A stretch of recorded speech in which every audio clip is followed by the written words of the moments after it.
Vote మన కర్తవ్యం. So అలాంటి ఓటు అనే కాన్సెప్ట్తో ఈ లక్ష్మీ కటాక్షం అనే సినిమా కథ విన్న వెంటనే ఐ వాజ్ సో థ్రిల్డ్. దానికి కారణం ఏంటంటే నేను ఓట్ల కోసం తిరిగిన వాడిని.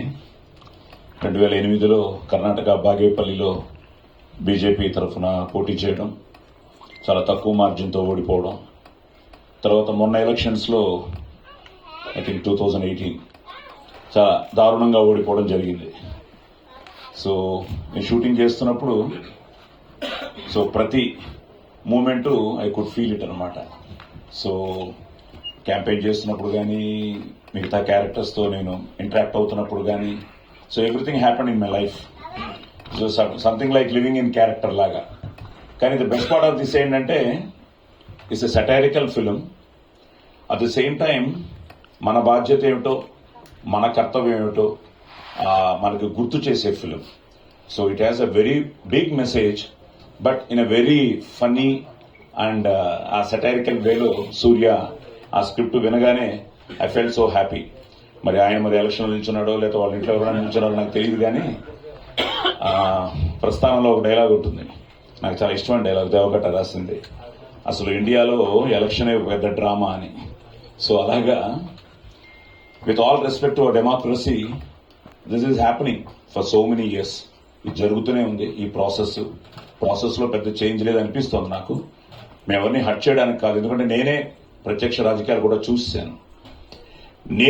నేను పర్సనల్గా వెళ్ళి ఒక తాండాకి, బాగేపల్లి నుంచి ఒక 100 కిలోమీటర్ల తాండాకి నేను వెళ్ళి ఒక ముసలాయన అక్కడ కూర్చుని ఉంటే, ఆయనకి నేనెవరో తెలియదు, కానీ బీజేపీ క్యాండిడేట్గా ఆయనకి తెలుసు. వెళ్ళడానికి రోడ్స్ కూడా లేవు. ఆ ప్రాసెస్లో అయితే మీతో షేర్ చేసుకున్నాను, ఇది రోడ్స్ కూడా లేవు. సో వెళ్ళాము, కారులో వెళ్ళాము, దిగాము, బైక్ ఎక్కాము, బైక్లో వెళ్ళాము, మళ్ళీ బైక్ దిగాము, నడిచాము. లోపలికి వెళ్తే మొత్తం తాండా పాప అందరూ వలస వెళ్ళిపోయారు. ఎవరికి ఉద్యోగాలు లేవు, ఏమీ లేదు, no development for past independence నుంచి ఏమీ లేదు బాగేపల్లి దగ్గర. అండ్ బాగేపల్లి బెస్ట్ పార్ట్ ఏంటంటే బెంగళూరు ఎయిర్పోర్ట్కి 1 అవర్ డ్రైవ్. మనం బాగేపల్లి కర్ణాటక, మన ఆంధ్ర నుంచి మనం ఎంటర్ అవుతూ ఉంటే ఫస్ట్ బార్డర్ ఎంటర్ అవ్వగానే ఫస్ట్ కాన్స్టిట్యున్సీ బాగేపల్లి. మన తెలుగు వాళ్ళు చాలా మంది ఉన్నారు. ఆయన దగ్గరికి వెళ్తే హిల్ బి రౌండ్ అబౌట్ 70-75 ఉండొచ్చేమో పెద్ద ఆయనకి. కూర్చుని ఉన్నాడు. మన వాళ్ళు కొంతమంది వెళ్ళి చెప్పారు, ఇలా సాయి కుమార్ ఫిల్మ్ యాక్టర్ మన బీజేపీ కోసం వచ్చాడు, ఏవో చెప్పారు అన్నీ విన్నాడు. నేను వెళ్ళి పక్కన కూర్చొని నమస్కారం పెట్టాను, నేనే సాయి కుమారు అని. ఎంత ఇస్తావు అన్నాడు, ఇదే మాట, ఎంత ఇస్తావు తాత, అది చేస్తాను, ఇది చేస్తాను, రోడ్ వేస్తాను, అది వేస్తాను, చాలే బాబు ఎన్నో విన్నాం.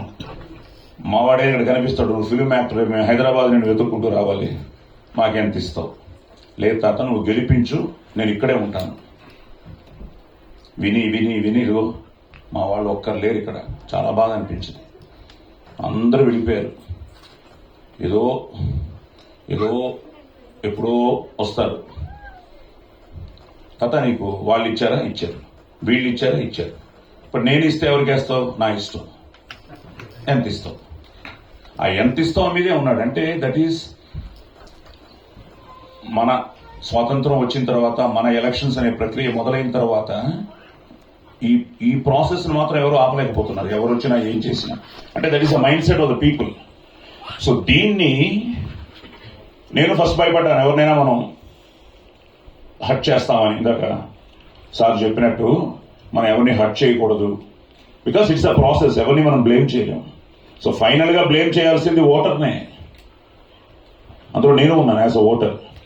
ఇప్పుడు రేపే మన ఫస్ట్ ఫేజ్ ఎలక్షన్ స్టార్ట్ అవుతుంది ఆల్ ఓవర్. నేను చాలా చోట్లకి వెళ్ళి క్యాంపెయినింగ్ చేసుకుని వస్తున్నాను ఇప్పుడు. సో ఈ ప్రాసెస్లో ఓటర్ హ్యాస్ టు థింక్, ఎవరు వస్తే బాగుంటుంది మళ్ళీ, ఇంకా మళ్ళీ వాళ్ళ చేతుల్లోనే ఉన్నాయి. సో ఈ ప్రాసెస్లో ఈ సీరియస్ నోట్లో నుంచి బయటకు వస్తే, నేను ఆ క్యారెక్టర్ ఎంతో ఎంజాయ్ చేస్తూ చేసిన క్యారెక్టర్ అనమాట. అలాగే ఎక్కడికి వెళ్ళినా లోకల్, నాన్ లోకల్, ఈ ఇష్యూస్ అన్నీ ఉంటాయి ఎలక్షన్స్లో, ఎవ్రీథింగ్. ఈ ప్రాసెస్ని చాలా అందంగా తను స్క్రీన్ ప్లే చేసుకుని అద్భుతమైన క్యారెక్టర్స్తో, like Vinay. So I'm so happy for him. ఎందుకంటే తను చెప్పినట్టు నా ఎదుర్కొంటా ఇప్పుడు ఈయన 4వ సింహం అనమాట. సో చాలా పవర్ఫుల్ సీన్స్ ఉంటాయి. అలాగే ఒక సీన్ మా ఇద్దరికి ఒక కాన్ఫ్రంటేషన్ సీను చాలా బాగా చేశాడు. సో అలాగే వినయ్